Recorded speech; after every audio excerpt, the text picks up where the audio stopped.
So hello guys, this is Kalpana. आज मैं आप लोगों के सामने ना बहुत बढ़िया सा एक ब्लॉग बनाने जा रही हूँ। This is my introduction blog, जिसमें आप लोगों को मैं ये बताने जा रही हूँ कि मेरा नाम क्या है, मैं कहाँ से हूँ, मैं क्या करती हूँ और मैं ब्लॉगिंग क्यों शुरू करना चाहती हूँ, और बहुत सारी ऐसी चीज़ें जो कि आप मेरे बारे में जानेंगे तो आपको बहुत ही ज़्यादा इंटरेस्टिंग लग सकती है। सो बेसिकली मेरे को ना बातें करने का बहुत शौक है, जो ऑलरेडी मैं आप लोगों को एक शॉर्ट्स में बता चुकी हूँ। बट हाँ, उस टाइम के बाद से अभी तक मुझे ना ये चीज़ समझ नहीं आई थी कि मैं ब्लॉगिंग शुरू कैसे करूँ। सो बेसिकली मेरे पास कुछ भी ऐसे इक्विपमेंट्स नहीं थे जिससे कि मैं आप लोगों से इंटरेक्ट कर सकूं। अब मैंने सोचा चलो थोड़ा सा ट्राई करके देख लेते हैं। सो मैं आज आप लोगों के सामने फर्स्ट वीडियो डालने वाली हूँ, जिसके अंदर मैं अपना इंट्रोडक्शन आपको दूंगी। Okay, so my name is Kalpana. मैंने स्टडी में मास्टर्स किया हुआ है इंग्लिश से, और मैंने गुजरात यूनिवर्सिटी से पढ़ाई करी है। उसके बाद मेरी शादी हो गई और मैं अपनी शादी के बाद आ गई हूँ यहाँ पे, कहाँ पे, गाँव में यार। फिर गाँव में आने के बाद क्या हुआ कि मेरी शादी के बाद मेरे हस्बैंड मुझे लेके आ गए अपनी पोस्टिंग एरिया में। ओके, और फ्रेंड्स, आफ्टर पोस्टिंग एरिया में आने के बाद मैंने देखा कि यहाँ पे हम लोगों को क्वार्टर्स तो अलॉट होते ही नहीं हैं। अनफॉर्चुनेटली मैं अपने ससुराल से जब माइग्रेट होके कानपुर में आ गई थी, सो आई फील कि यार यहाँ पे तो कोई फैसिलिटीज़ ही नहीं है, कैसे हम लोग इस तरीके को मेंटेन करेंगे, किस तरीके से हम रहेंगे। बट या कुछ दिनों बाद हमने कोशिश करी, हमने घर ढूंढा और हम रेंटल हाउस में रहने लगे। वहाँ पे रहते रहते सडनली मुझे एक थॉट आया, क्यों ना मैं अपना कुछ ना कुछ काम करना शुरू करूँ। सो मैंने सोचा मैं टीचिंग में अच्छी हूँ, तो लाओ मैं ट्यूशन पढ़ा देती हूँ। जैसे ही ट्यूशन पढ़ाने की बात आई तो यार वहाँ पे कानपुर देहात वाले एरिया में हम लोग रहते थे। सो क्या हुआ कि मैंने वहाँ पे ट्यूशन पढ़ाना शुरू किया। ट्यूशन मैंने पढ़ाना शुरू किया, बच्चे आए, भैया 200 रुपये की फीस लेके। मैंने बोला 200 रुपये की फीस में क्या होगा, मैं तो खाने भी जाती हूँ तो 500 उड़ा के आ जाती हूँ। मैंने बोला इतना खर्चा मैं करती हूँ कि मेरे हस्बैंड मुझे घर से बेदखल कर देंगे। सो मैंने उस टाइम पे शुरू किया, 200 रुपये का ही ट्यूशन पढ़ा दिया।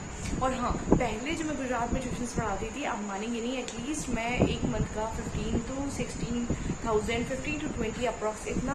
पता है, खुद की कमाई तो खुद की कमाई होती है। जब मैं इतने रुपए भी कमाती थी ना, मेरी मम्मी मुझे बाइज्जत घर में रखती थी। लेकिन अभी जब मैं कुछ भी कमाती नहीं हूँ, फिर भी मेरे हस्बैंड मुझे बाइज्जत ही घर में रख रहे हैं। वो तो बहुत बड़ी बात है कि पता नहीं कैसे मुझे रख रहे हैं। अगर उनका मन आया कर खा के फेंक ना दें, क्योंकि मेरे इतने खर्चे हो जाते हैं ना। मैं रोज उनको बोलती हूँ, हेलो आज ये लेके आना, हेलो आज वो लेके आना। बेचारे रोज कुछ ना कुछ लाते हैं। वो कहते हैं तेरा राशन ही खत्म नहीं होता।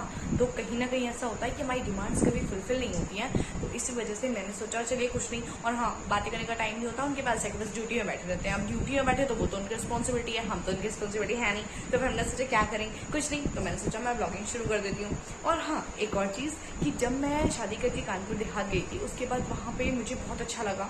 जब मैं वहाँ पे सिटी एरिया में गई, मैंने वहाँ जाके 1 साल नौकरी करी। किस चीज़ में करी? टीचिंग में करी। मैंने ICSC बोर्ड स्कूल में as a SST teacher history, geography, civics और कौन सा, पॉलिटिकल साइंस, ये सारे सब्जेक्ट्स को मैंने 10th स्टैंडर्ड तक पढ़ाया। फिर उसके बाद वहाँ से हम लोग माइग्रेट होकर सिटी एरिया में जब गए तो मैंने थोड़ा सा अर्न किया, कुछ सेविंग्स की। उसके बाद फॉर्चुनेटली एक अच्छी सी चीज़ हुई, जिसमें कि मेरे गांव में मेरी जो ननद है उसकी शादी फिक्स हो गई। उसकी शादी फिक्स होते ही हम लोगों ने प्लान किया कि लाओ हम सेविंग करते हैं, उसकी शादी में इन्वेस्ट करते हैं। और सब कुछ करने के बाद फाइनली उनकी शादी हो गई, अच्छे से हो गया सारा कुछ। हाँ, थोड़ा सा ये है कि उस टाइम पे एक अच्छी बात ये हुई कि मैं 6 मंथ्स प्रेग्नेंट थी। और जब मैं प्रेगनेंसी में थी, इस वजह से ना ही मैंने फ़ोटोज़ ली, ना ही मैंने वीडियोज़ क्रिएट किया। लाइक वो एक टाइम होता है जब भाभी लोग अपनी ननद या देवर की शादी में इंजॉय करते हैं, और इतना अच्छे से मतलब उन लोगों को सब कुछ करना होता है। बट अनलकीली उस टाइम पे मैं कुछ नहीं कर पाई because of my health and my pregnancy. After that मुझे बेबी हुआ। बेबी में मुझे मार्च के टाइम पे बेबी हुआ, बहुत ही डिफ़िकल्टीज से मुझे बेबी हुआ था। उसके वजह से मैं मतलब बहुत ज़्यादा सफ़र कर रही थी। और इन सब के बारे में किसी और ब्लॉग में आपको बताऊंगी, है ना। आज के लिए बस इतना ही। अगर आपको मेरा ब्लॉग और मैं अच्छी लग रही हूँ तो प्लीज़ लाइक शेयर कमेंट ज़रूर करें।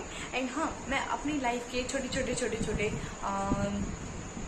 एपिसोड्स को आप लोगों के सामने एज अ ब्लॉग बताऊंगी।